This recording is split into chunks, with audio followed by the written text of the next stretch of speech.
Fran, thank you so much for chatting to me today. Um, can you Hi, tell Alex. me a bit?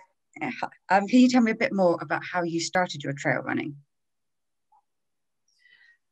Yeah, so that all started really quite by chance. I'd had three children, and we were actually looking to buy a property in Lushon because I'm freelance. I don't really have a pension and stuff. So we were looking for something as an investment that could serve that purpose, in 15 years time or 20 years time. So we were looking for a property because it's a really good time to buy here in France, or it was, and it still is actually. And so we went down to Luchon in the Pyrenees because we'd worked out that if we could get an all-round rental there, it could pay out. It could not pay all the mortgage, but a sizable amount of it. It seemed like a good investment. So we'd actually been down there a few times. We were looking for a property, and then we found one down there, which we absolutely loved. And it was quite by chance one day that we were walking up the main boulevard, and I saw these runners coming down the road with poles and bags and hydration packs, and I didn't really know what it was. I hadn't seen that before.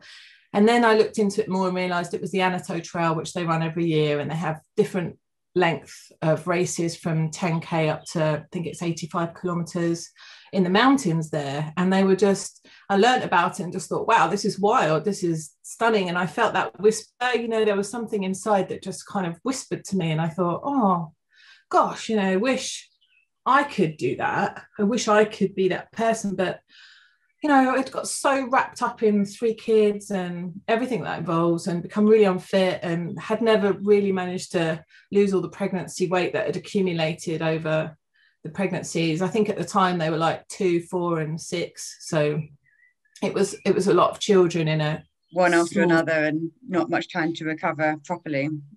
Yeah, and I wasn't doing much fitness then either, because I literally just either worked or devoted my whole time to them. I was just, totally immersed in the whole motherhood thing, lost as I now say, but at the time it was, it absorbed all my time.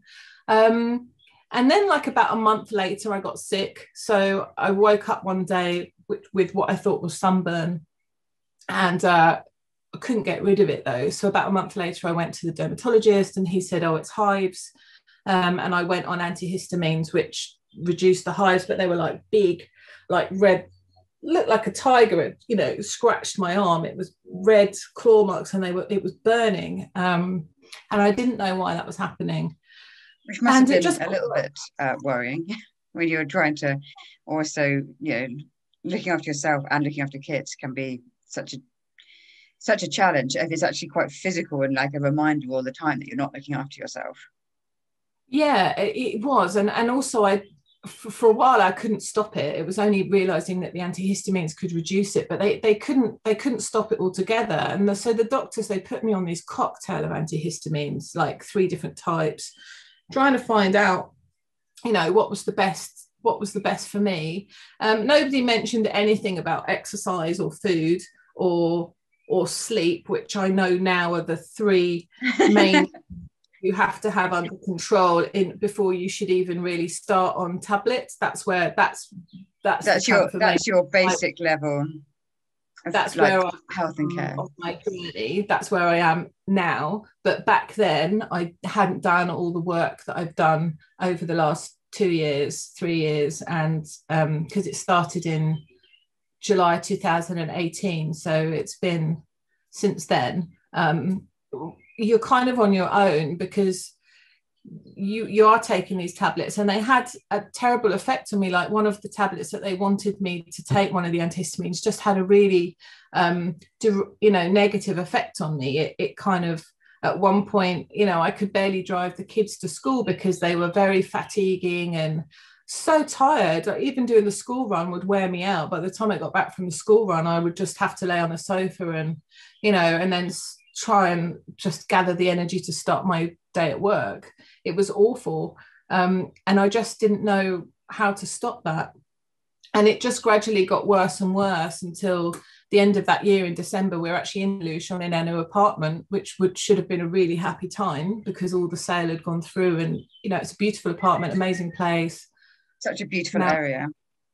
It is, and they say it's like the Paris of the Pyrenees down there. You know, it is. It's lovely. It's got a beautiful boulevard, loads of bustling people around and cafes, and it's just one lovely ski resort. It's really nice.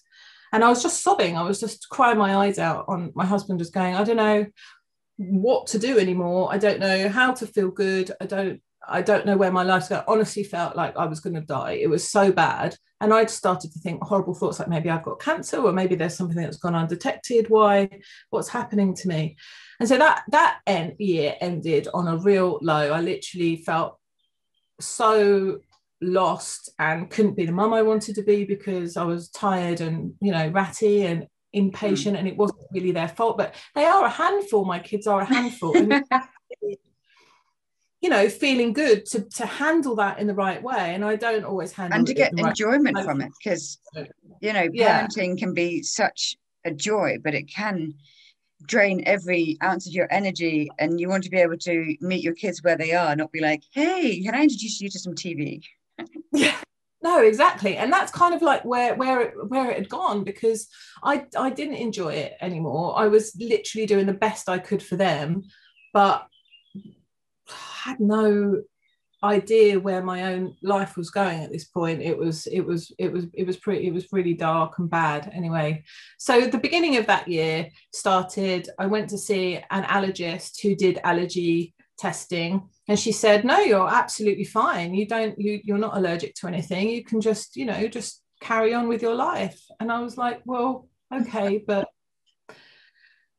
I don't know what my life is right now, because I don't have energy to do anything. I mean, you tell me I can eat what I want, but I'm not sure about that. Like, I started to feel that what I was eating made a difference to the reactions I was having. And so I had some more results come back, and it made me, one of the results that I got made me feel that perhaps I should just cut out cow's milk and see how that went. And I cut out cow's milk, and it had improved. My reaction improved. And then I cut out dairy altogether, and it improved. So I just started trying with that, and gradually got to a point. And then the doctor put me on new antihistamines, which were less fatiguing, and they kind of seemed to work for me. So at that point, at the start of 2019, those two things kind of clicked into place.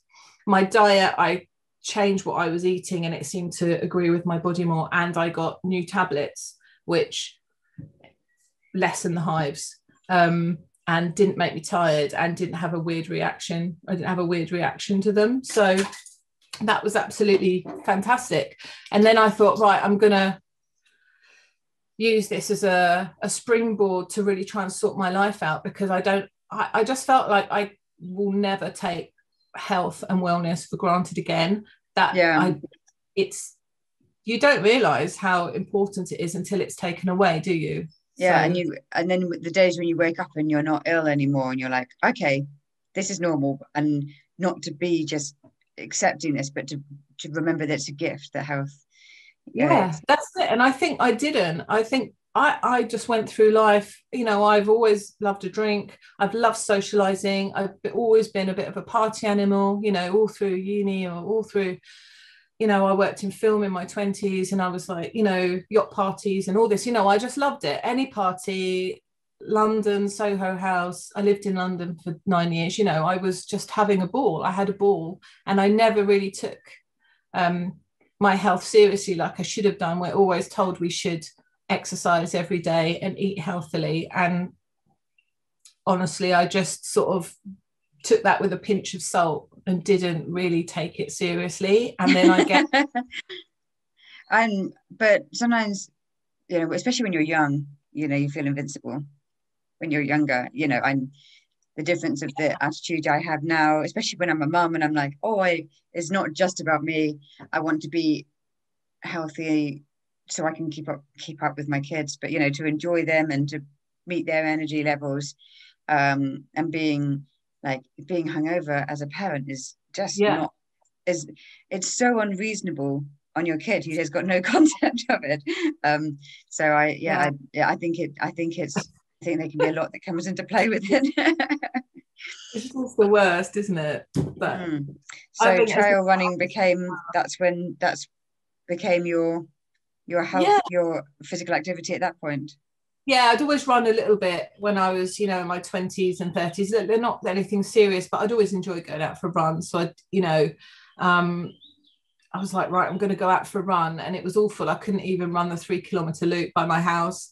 It was just really hard, as it is now. Coming out is hard again.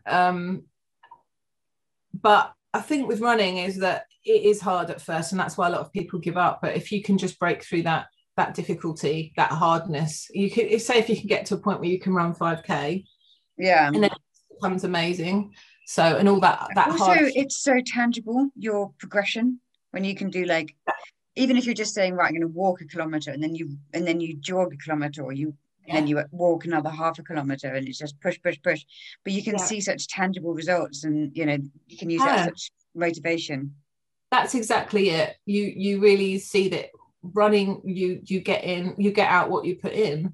And so I just kept pushing on, and round here we've got some nice countryside and trails. So then once I felt a bit more confident, I must be very motivating. Trails. Yeah, it was really amazing, and that's how it started, and that's why I fell in love with it, because I fell in love with how I started to feel, and just how strong I started to feel compared to how weak and lost I had done. And the running also reduced my hives. It reduced the amount of tablets I had to take for some reason, and probably to do with getting out into nature, less stress, being more grounded. Yeah, probably all to do with that, as well as the exercise. It's probably like a whole, number. Taking a more holistic view of your health. Exactly, and that's the holistic view is exactly where I've got to now. Long 2.5 years of learning, but it changed. Finding trail running just changed my life, and that's when that memory of the whisper that I'd felt in Lucian just before I got sick, that started to get louder, and I thought, I'm going to do that. I'm going to do that. I'm going to the mountains. 10K. I'm going to do that 10K at the Anato Trail. That's my goal. That's what I want to do. I want to, by summer, I want to say that I've done that, and that's where it started. Oh, well, I mean, following your Instagram, your runs are beautiful. It's your environment, so incredibly motivating. And how did you? So then, when you got pregnant, surprisingly pregnant with your fourth baby, how did you manage to factor in exercise, especially in the pandemic and the restrictions that you've had in France, in being able to be outside? How did you balance mum and your exercise and pregnancy energies? Yes. So the first part, I just tried to carry on, like la la la. Nothing's changing here, everything's normal. And my new normal, because I liked my new normal, I was in a very happy place with my new normal. Something to be very proud of, to really turn your health around like that. Yeah, I think I do feel at the time, I don't know, like my friends will say I'm always really down on myself, and I always think I'm not doing well enough. But I think now I look back and I think, thank God you did. Like, where would you be now if you hadn't have done that? Yeah, I think I am pretty proud and pleased that I've done that, and able to find a place of, just self-care and self-love that I didn't have before, because waking up and not having hives and being able to do 10Ks and having all of your kids, it's a lot to be proud of.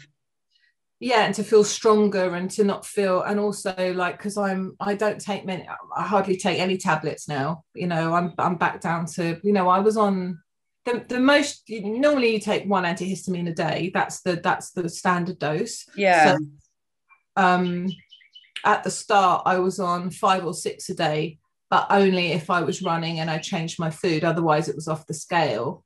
And now I'm on like 2 a day. So somehow, by taking this holistic approach to health, I've managed to almost come off medication completely, and just fingers crossed, touch wood, that it stays that way. But and I was really hoping to carry that on during my pregnancy as well, but pregnancy with the cravings and everything really derailed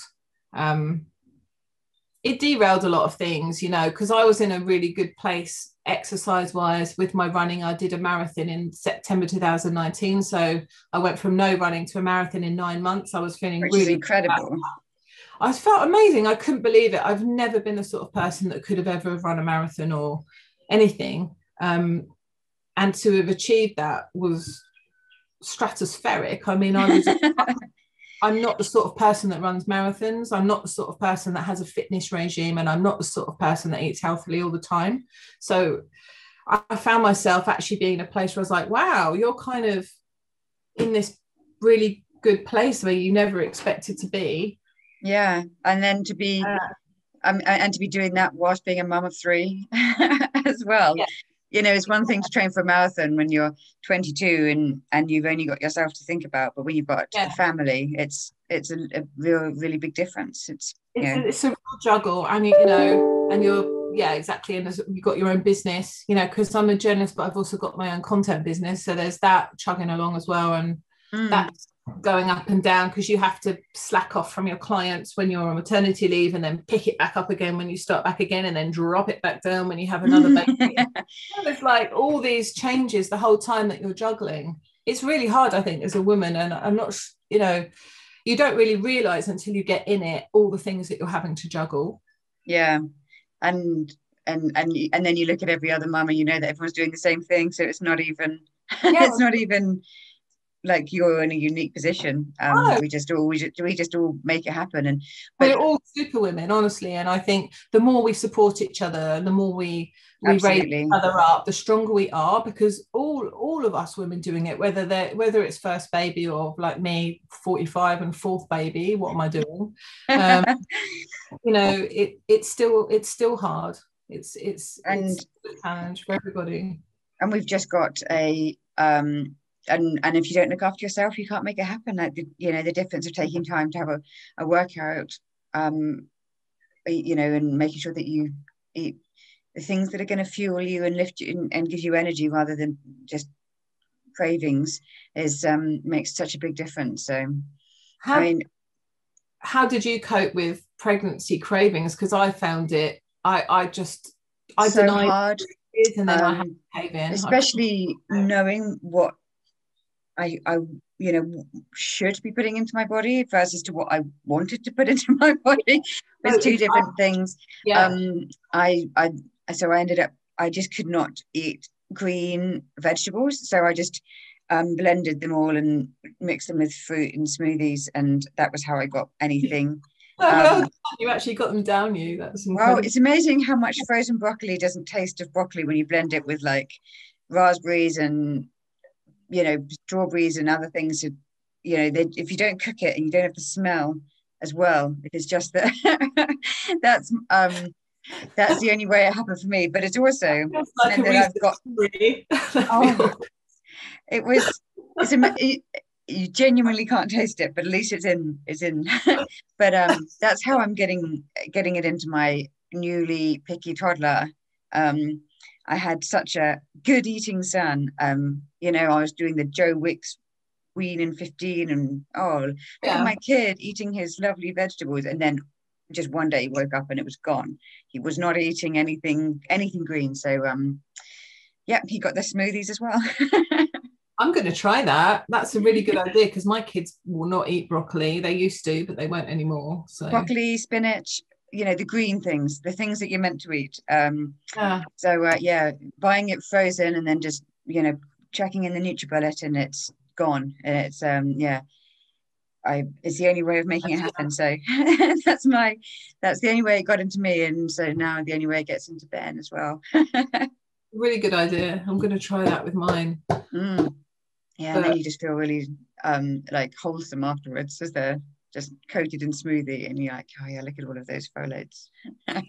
Yeah, one of the things that really helped me keep my skin clear at the start was juicing. I was juicing sort of every day some celery and cucumber, and that helped enormously. And then I was really juicing every day up until one day in my pregnancy, and I just couldn't handle it anymore. My body just did not want that juice. It's so funny.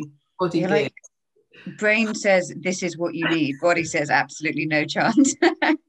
Well, it was hard because I'd got into a really good kind of stable place and a routine with what I knew worked for me. And then all of a sudden that it wasn't possible anymore because my body was rejecting what it had previously kind of celebrated. So I was a bit lost a bit there during the pregnancy, and that kind of did get me down a bit because I'd felt so jubilant to get to a place of wellness and happiness, and then to kind of, you know, when all you want to eat is toast. I ate so much toast.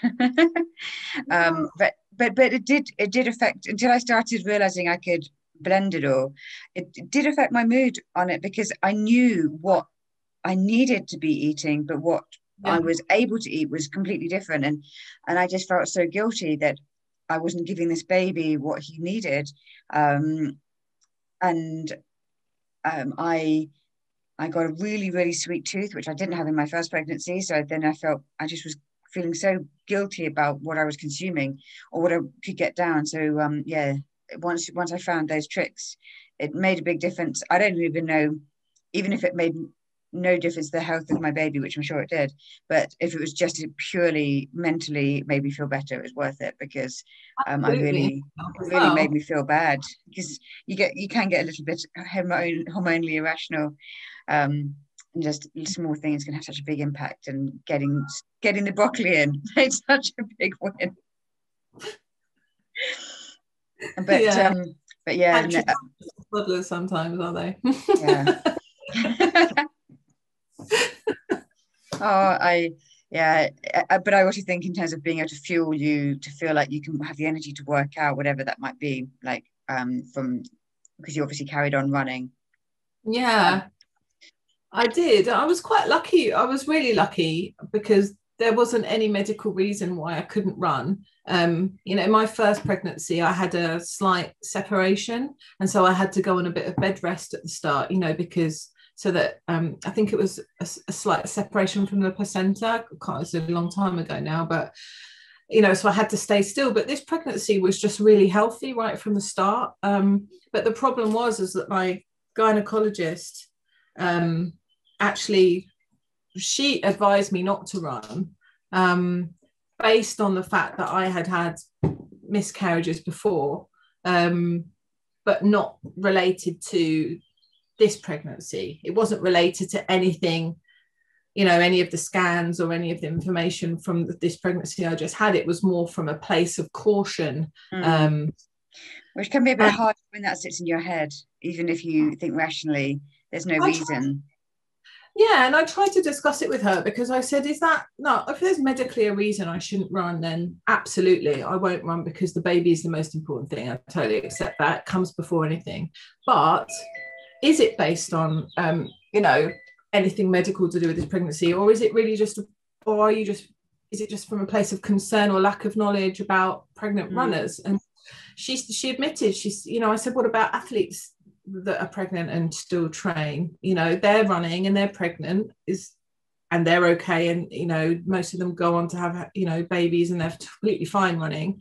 And she said, well, I don't have any experience of that, so I can't advise you about that. And so I came away from there feeling that I would carry on and just listen to my own body.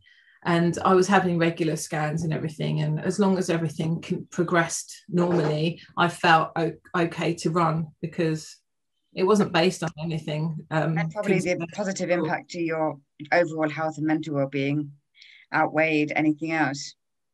Exactly. And exactly. And so I ran all throughout my pregnancy, as I ran, and it was great. Well, I mean, you looked fantastic in your Fitter Mama gear.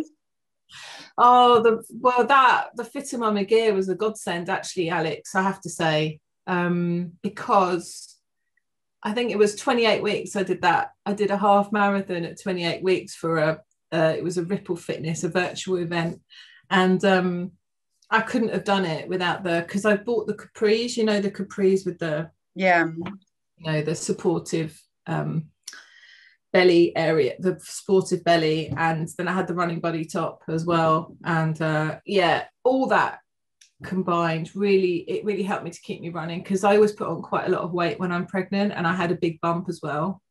And it's really difficult to feel supported. You actually find that there's people, just activewear companies, it's really hard to find pregnancy gear for running because they don't expect pregnant women to run, and it really annoyed me. It made me quite angry. We've had well, that's, there was the premise that the clothes can take you from 100 miles a week of running to just support run, supermarket shop, and everything in between. But it's, you need the support. You don't go running with a sports bra when you're not pregnant. It's the same premise of just holding yourself and feeling comfortable. But it's wearing them postnatally as well help hold it all in place as you come back, as you recover. But looking after your body makes such a difference to being able to carry on during pregnancy, as long as you feel comfortable, and making sure that you don't lose that side of who you are. It's, there's the physical aspect, there's the preparation for labor, you're feeling good in your pregnancy whilst you're there, and then being able to recover afterwards. The whole journey is important and can't be forgotten. No one bit is more important than the other. Yeah, no, exactly. Did you decide to launch Fitter Mama as a result of your first pregnancy and wanted to be active and realizing you couldn't find? It was actually just before I had my first baby, because I love running so much. I don't run as much as I used to, but I love it so. And the idea of not being able to run is what triggered the idea of I was trying to find something for my sister-in-law, and I couldn't find anything that existed. And every forum said, well, when you find something, can you let us know? Because there's the same question being asked by pregnant women who run, or CrossFit, anything, especially you want that support for them. And there just wasn't anything designed that was fit for purpose. So that's what began. But it was the idea of just running and thinking, I will, if I go on holiday and forget my sports bra, then if I can't get hold of a sports bra, I wouldn't run, just because you're not doing, you've got to look after your body. Your Cooper's ligaments need to ensure you don't do that damage, and so it's just not worth it. So the idea of doing 9 months of not looking after the whole of your body, your back, your boobs, your hips, pelvis, the whole areas, going through so much change. And so that's what began Fitter Mama. And so being able to know that you could, we've worked with ultramarathon runners out to people who never run but want to be healthier for their baby. So everything in between. It made such a massive difference. I can't tell you. It always makes me very happy to hear that. Yeah, well, you should be really proud of it, because there's nothing like it on the market. So it was, to actually go out and feel supported, especially when you've got, you never want the doctor to turn around and say, well, I told you so. You don't want something terrible to happen. You there's no reason why you can't run, but obviously in the back of your mind, you don't ever want to be making those anything to happen and it to be linked back to a decision that you made that could have been avoided. People don't talk about that much either, but it's a very tough call for a pregnant mum to make. Everybody would be much happier, actually, my mum included, if I just sat on the sofa for 9 months. But you wouldn't be. Everybody else but me. So. Yes, and then the expectation that you're just going to pop that baby out and then snap back into shape. It's the whole thing. The whole process is so physical. You need to be strong, both physically and mentally. And I don't think, if you're sure, there's always exceptions, but I don't know anybody who's physically active who stops, that then has a good pregnancy, feels good in themselves, and then feels good about their recovery and their strength afterwards. It's not just about how you look, but obviously we do like to look as, if you want to not be a million miles away from where you were before, just you want to be a million miles away from that person. If you're an athletic person, you want to be able to get back and do physical activity, but just holding your baby. My baby he's a month old and he's 10.5 pounds, and it's a weight. I've actually found that during the look at me moving like this now, during the postpartum, this period, that because mine is 7 kilos and 200 grams now, so he's quite a big baby for his age. He's in 6 to 9 month clothing. He's quite a big boy, but he breastfeeds a lot. And I found that, and at night, I would breastfeed him laying down. In the day, I'm sitting in the same position for a long time because he just loves to feed and then sleep. He just does that. So often I'm just in the same place for, still I could be sitting in the same place for 2 hours, and it's been like that for 4.5 months now. So I can really feel, my body is not aligned. I can feel my shoulders are in odd positions all the time. My lower back has suffered massively from the lack of movement and having to be in one place to feed him. And so it's not just over, is it? Once the baby's out, that toll on your body continues throughout the postpartum period. And you've got to make sure that you can still work out. You need to make sure that you're strong. So you don't I feel. I think if you it's like you say, if you recognize the difference that going for a bit of a run or a stretch or a bit of weights, even just like 15 minutes of yoga, if that's what you can fit in, it helps. Yeah, and I think exactly. And also a thing that I found really good is just even doing, like even when I'm sitting with him, there's things you can do which I've really incorporated into my days, which helps me. So I'll do like the foot yoga, so that my feet keep supple and my ankles feel relaxed, so that when I run, my toes feel more agile and my feet are more agile. Interesting tips. I'll do I found that really helpful, just because I'm like, well, I'm sitting here, but I can actually still do something. So I'll do my pelvic floor exercises, or while he's just laying on me, or I'll do the glute. I'll do my butt clenching, so I'm actually working my glutes, because I actually found that when I'm running, like, my back aches a bit, but I think it's because I've been sitting so much that my back is taking the strain from where my core's got weaker, and my glutes aren't working as hard as they should be when I'm running. So my back's taking the hit a bit. So I'm really trying to just fit in all these ways of just like making myself stronger without having to go, right, I'm going to do a half an hour workout now, because it's like I don't always have time to do a half an hour workout, honestly. So by doing it, that's very interesting. We'll have to include some of those tips in the article that we're going to have you. Yeah, that's really helped me a lot. Yeah, what can you do while you're cleaning what can you do while you're making your coffee? That's what. Oh, sorry, my internet seems to be flickering a bit. Just in case I'm about to run out, I will ask you my last question, which is, what would you consider your greatest running achievement, and what is your training goal now? The greatest running achievement? Well, I suppose like it would have to be, I don't know, I suppose I've got like 4 things that I'm really proud of or happy with. I won't say really proud, because to somebody else that it's nothing, but just for me, because I was just somebody who never thought I could do a marathon, or never person. It's just evidence that if you believe in yourself, you can achieve things you never thought possible. And I think that's where I've got to, is it's all about mindset. And so if you believe you can, then you will. And it's just as simple as that. Like, I learned that you're only limited by your own beliefs, and so because I believed I could do a marathon, I did it. So I suppose that would be the thing I'm most proud of. But I'm also really chuffed that I managed to get a half marathon during my pregnancy, because that's amazing. That was it was hard, but I never wanted to push my body so hard that I would be like breaking my body, or especially carrying a baby. The baby's health was always the most important thing. So I managed to do that without I feel endangering the baby or myself, it was okay. And I stopped running when I felt that I needed to stop running, which I think it was about 35 weeks. I did my 36 weeks, I think, around then.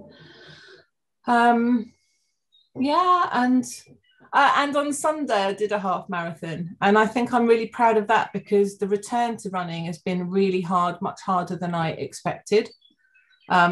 So feeling you're getting back on track, though, must be very satisfying. It is. And you know that you've done it once. You've gone from 0 to a marathon. So, you know, now to be able to be thinking about an ultra marathon, that's an incredible achievement as well, whilst also being a mum of 4.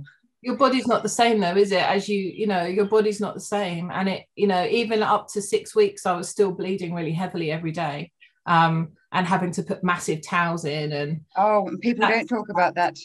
Yeah, I think we should, you know. Absolutely, because it was a bit of a shock when my first baby. I was a bit surprised by how long that postnatal recovery period took. I thought I'd snap back, and there was no snapping.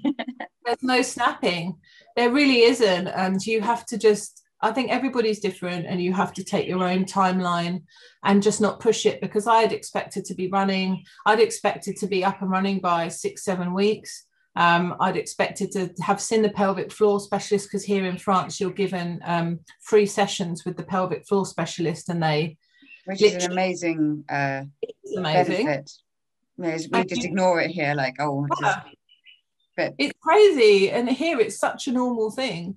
It's the different the different cultures. There's pros and cons to both, but this is definitely an advantage here for that. And neglecting that will just lead to so many problems further down the track, and hinder your recovery. It's essential. We work with a few different pelvic floor specialists, because it's such an important part of recovery. And the fact is, you can't see it. Nothing. There's no before and after Insta shot or any. You just. But if you don't, even if you're okay initially, you've got to make sure that you're okay for the long term. Yeah, you have, and you know that whatever they tell you, it's correct, because they've literally got their fingers inside you, checking that when they tell you to move those muscles, you're moving them. So there's no room for a misunderstanding. When they say that you've got the green light and it's okay, you know that it's okay, because they've actually felt for themselves that your muscles are strong enough. And that gave me a lot of confidence to go out and start running, because I thought, well, she said that that I'm okay, and I know, because she's felt what's going on. So that really helps as well. So I would advise every mum it's a shame it can't get it on the NHS, but to just go and do it yourself, because the confidence it gives you to know that you can run without doing yourself any internal damage is huge. It's amazing to have that. And I think it's becoming more of a normal discussion. We did a fantastic interview with a women's health physio who wrote a really good book about it as well, which we're highlighting, because it's essential for it to become more of a normal dialogue, rather than it being something that's almost a bit uncomfortable. People don't talk about it, but just not distasteful, but just not easy. It's not but the reality is that we expect a lot of our bodies through childbirth, and we need to make sure that we look after them in recovery. Exactly. And I have to be really honest, and I will admit to you that I didn't go through all those sessions with the first, second and third child, because I just couldn't bear the thought of there being any more tampering with my body. Like, had it up here with people prodding me, things coming out of me. I just can't do this anymore. But because I wanted to start running, this is the first pregnancy I've been running, obviously, I just wanted to make everything possible that I could run again. And so that's why I did it this time. And I thought, why didn't I do it before? Because even though I wasn't running, it would have made a big difference, I think, mentally, to know that everything was okay inside. So even if you're not running and you're just doing exercise when you walk, definitely mums should do it, because it makes a big difference. Completely agree. Well, I really, really appreciate your how candid you've been with that, and your time talking about this, being yeah, how you make running work and the difference it makes to your mental health and balance as a mum. But I think it's yeah, especially even if you just took one thing away, just making sure you look after your pelvic floor, whatever you're doing, is a really good starting point to make sure that you can live the active life that you want to, and not have any, not do yourself a damage that comes back up, or recognize that you, the difference it makes to your mental well-being to be able to be physically active is just so significant. And yeah, you can't look after others without looking after yourself. Absolutely. I think I wish it wasn't such a taboo subject, so it's great that we can talk about it and help to make it more of a normalized subject matter. Absolutely. Definitely. Oh, well, thank you so much for that. I really, really appreciate your time and your insight. And yeah, look forward to watching you as you get ready for start training for your ultramarathon. Thanks, Alex. Thanks so much for having me. It's been a pleasure to talk to you. Thank you. Thank you. Bye. Bye.